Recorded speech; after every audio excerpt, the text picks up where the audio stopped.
अरे सना, आप यहाँ? क्यों?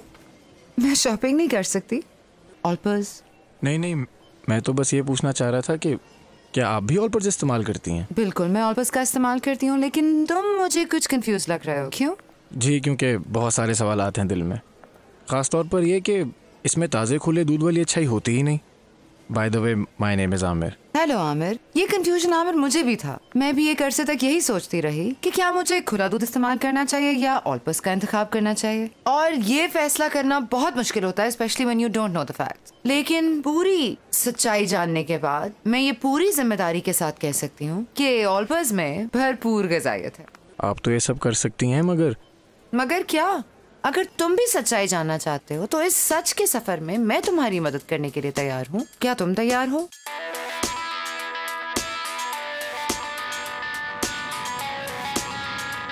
आमिर ने ऑलपर्स की हकीकत जानने का सफर शुरू कर दिया है, और इस सफर में उसका पहला पड़ाव होगा ऑलपर्स का अपना डेयरी फार्म, जो कि नारा में वाक़ है।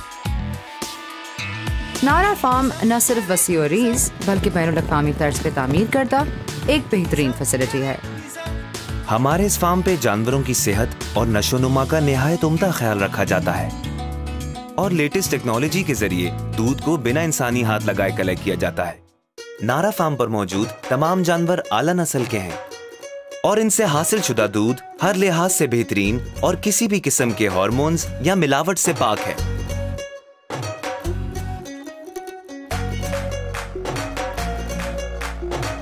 अपने डेयरी फार्म्स के अलावा ऑलपर्स रोजाना 45,000 फार्मर्स से भी दूध हासिल करता है। रहमत चाचा का फार्म उन हजारों फार्म्स में से एक है।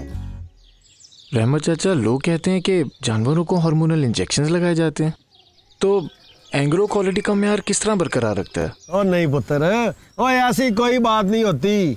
हमारा फार्म मंजूर करने से पहले बकायदा उसका इंस्पेक्शन होता है। जब हम अपनी भैंसों का दूध लेकर मिल्क कलेक्शन सेंटर पर लेके जाते हैं तो वहाँ पर भी मुख्तलिफ टेस्ट होते हैं। तो चाचा, यहाँ कहाँ है मिल्क कलेक्शन सेंटर? और बाबू, मैं तेरे साथ बंदा भेजता हूँ।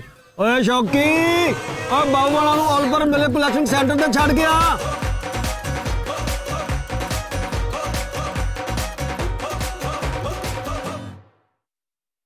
मिल्क कलेक्शन सेंटर पर इब्तदाई क्वालिटी टेस्ट किए जाते हैं।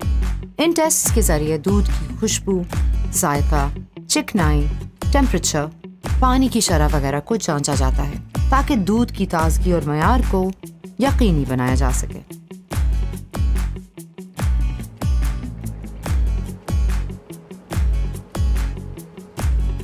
प्लांट पर पहुंचने के बाद दूध को बहुत सारे इम्पोर्टेंट टेस्ट से गुजारा जाता है, ताकि इस बात को यकीनी बनाया जा सके कि जो दूध ऑलपर्स लोगों तक पहुंचा रहा है वो सबसे बेहतरीन मयार का है।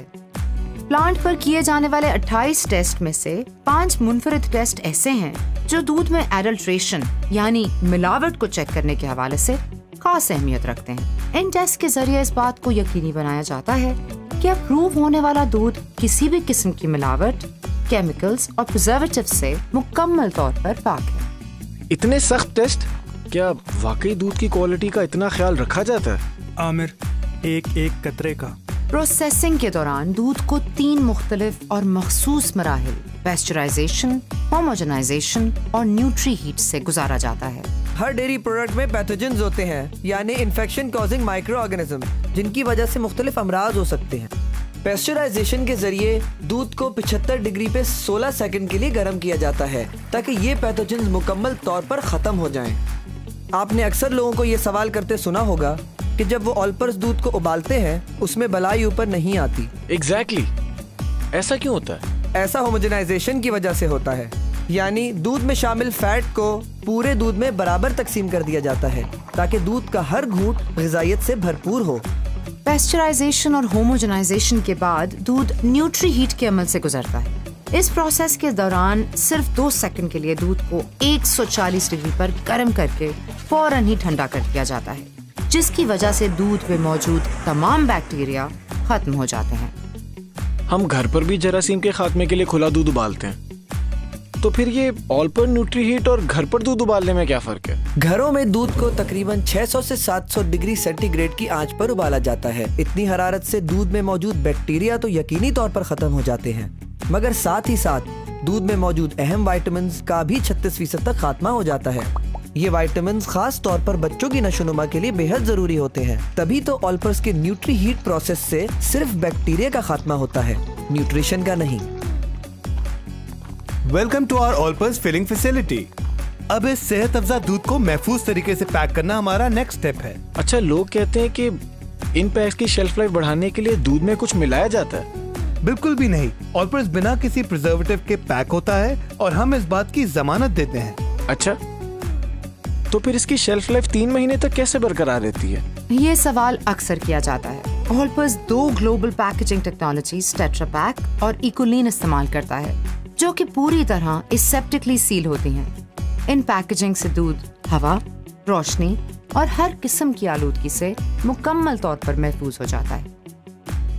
यहाँ पे मैं आपको एक अहम बात बताता चलूं, अगर ऑलपर्स के पैक को आप खोलने के बाद बाहर छोड़ दें तो ये भी आम दूध की तरह कुछ देर में खराब हो जाएगा। अब हर लिहाज से बेहतरीन और महफूज ऑलपर्स अपने सफर की आखिरी मंजिल के लिए तैयार है, यानी कि आप और मुझ तक पहुँचने के लिए।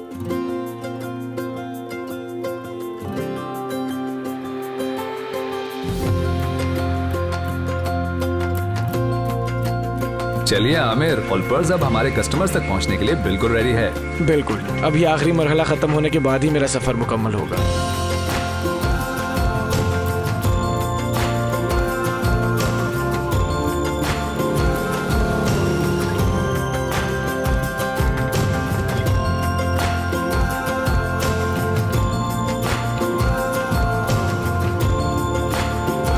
घर से रवाना हुआ था बहुत से सवालात और शक शुबहात लेकर, मगर उसकी वापसी हुई यकीन और भरपूर ग़िज़ायत के साथ।